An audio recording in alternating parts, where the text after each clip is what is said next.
Shalom jemaat yang dikasihi Tuhan, kembali kita akan merenungkan firman Tuhan. Hari ini kita ambil di dalam 1 Petrus pasal 2 ayat 9 dan 10 yang berbunyi demikian.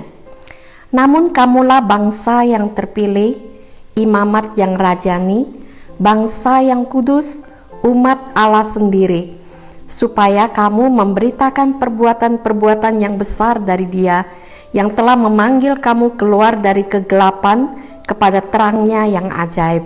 Kamu yang dahulu bukan umat Allah, tetapi sekarang telah menjadi umatnya, yang dahulu tidak dikasihani, tetapi sekarang telah beroleh belas kasihan.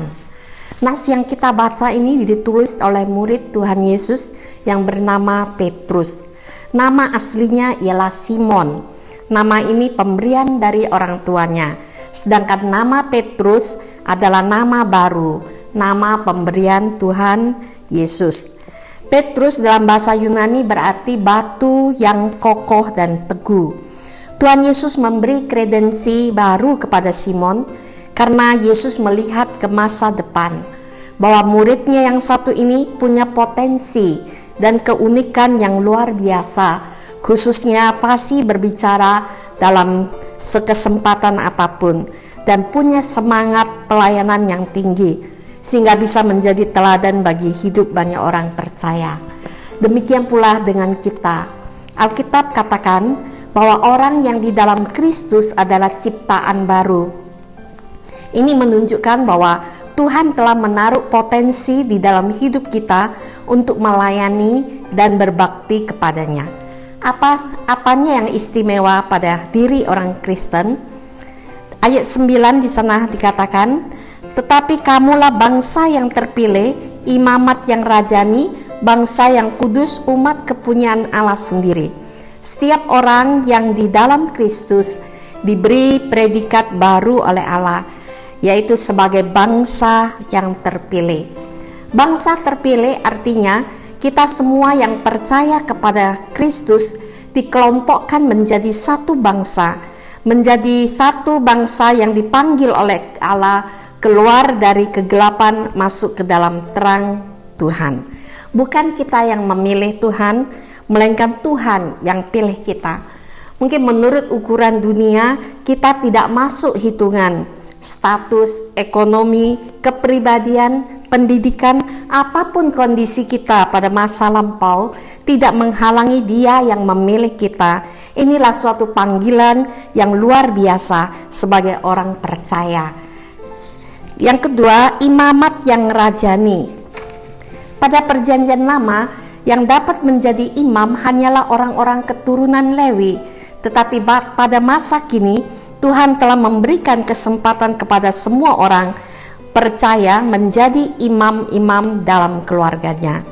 Kalau pada zaman perjanjian lama, imam-imam itu mempersembahkan korban bakaran yang berupa hewan yang disembelih. Tetapi pada masa kini, orang percaya kepada Kristus mempersembahkan tubuhnya sebagai persembahan yang hidup dan kudus kepada Tuhan, mempersembahkan nyanyian dan syukur kepada Tuhan, mempersembahkan harta kekayaannya bagi Tuhan, dan seterusnya. Dan sifat keimaman kita adalah imamat yang rajani. Seperti Tuhan Yesus, Ia pun juga adalah imam besar agung. Predikat ini mengingatkan kita bahwa setiap orang percaya wajib mempersembahkan dirinya untuk melayani Tuhan. Yang ketiga dikatakan bangsa yang kudus. Kata kudus artinya dipisahkan atau dikhususkan bagi Allah. Jadi kita perlu menyadari bahwa hidup kita sekarang ini adalah hidup yang dikhususkan bagi Allah. Hidup kita sekarang bukan lagi bagi dunia, melainkan bagi kemuliaan Allah. Maka dari itu tidak boleh kita hidup sembarangan ataupun sembrono. Gaya hidup kita harus berbeda dengan gaya hidup dunia. Kita harus tampil sebagai terang di dalam dunia ini. Dan keempat dikatakan umat kepunyaan Allah. Kamu yang dahulu bukan umat Allah, tetapi yang sekarang telah menjadi umatnya. Yang dahulu bukan tidak dikasihi, tetapi sekarang telah beroleh belas kasihan. Allah adalah kasih, dan yang menjadi objek kasih Allah adalah kita, orang percaya. Dahulu kita bukan umat, maksudnya kita bukan milik Tuhan, tetapi sebaliknya kita musuhnya Tuhan. Tapi sekarang kita menjadi milik Allah. Dahulu kita tidak dikasihani, tetapi sekarang karena kita mau bertobat dan percaya Yesus, maka kita peroleh belas kasihan. Hidup kita dijamin oleh Allah. Karena itu, bila kita ingat akan hal-hal ini, maka tidak ada alasan bagi kita untuk tidak melayani Tuhan. Tidak ada alasan bagi kita untuk tidak memberitakan Injil. Tidak ada alasan bagi kita untuk tidak menyaksikan kebesarannya. Kita perlu mengerti bahwa orang Kristen adalah milik Allah sendiri. Hidup kita bukan milik dunia ini, melainkan milik Allah, dan kegunaannya untuk kepentingan Allah. Dan kita juga diberi tugas yang mulia, yaitu supaya kita memberitakan perbuatan-perbuatan yang besar dari Dia. Semua orang percaya tanpa terkecuali mempunyai tugas yang sama, yaitu memberitakan perbuatan-perbuatan Allah yang besar, perbuatan yang tidak bisa dilakukan oleh manusia, perbuatan hanya bisa dilakukan oleh Allah sendiri, yaitu menciptakan langit dan bumi, memberi hidup pada setiap makhluk, dan ada yang lebih penting lagi untuk diri manusia, yaitu inkarnasi Yesus Kristus.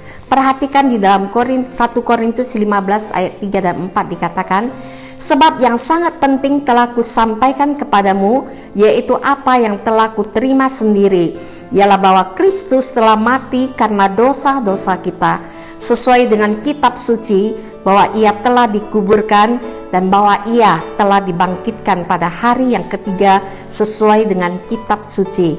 Inilah berita yang harus kita sampaikan kepada dunia ini, bahwa di dalam Yesus Kristus yang disalibkan, segala dosa kita diampuni, dan di dalam Kristus yang dibangkitkan, kita yang beriman kepadanya, kuasa maut tidak menyentuh kita lagi, karena kita telah mempunyai hidup yang kekal, dan tanpa Kristus maka hidup manusia akan menjadi sia-sia belaka. Tuhan berkati firman-Nya supaya kita mengerti dengan predikat baru, kita punya tugas memberitakan Injil. Amin, kita berdoa. Bapa, kami sungguh mengucap syukur dan terima kasih karena di dalam Engkau kami menjadi ciptaan baru, diberikan predikat baru untuk kami boleh menjadi bangsa yang terpilih, imamat yang rajani, bangsa yang kudus dan umat kepunyaan Allah sendiri untuk menjadi saksi hingga Tuhan datang kembali. Amin.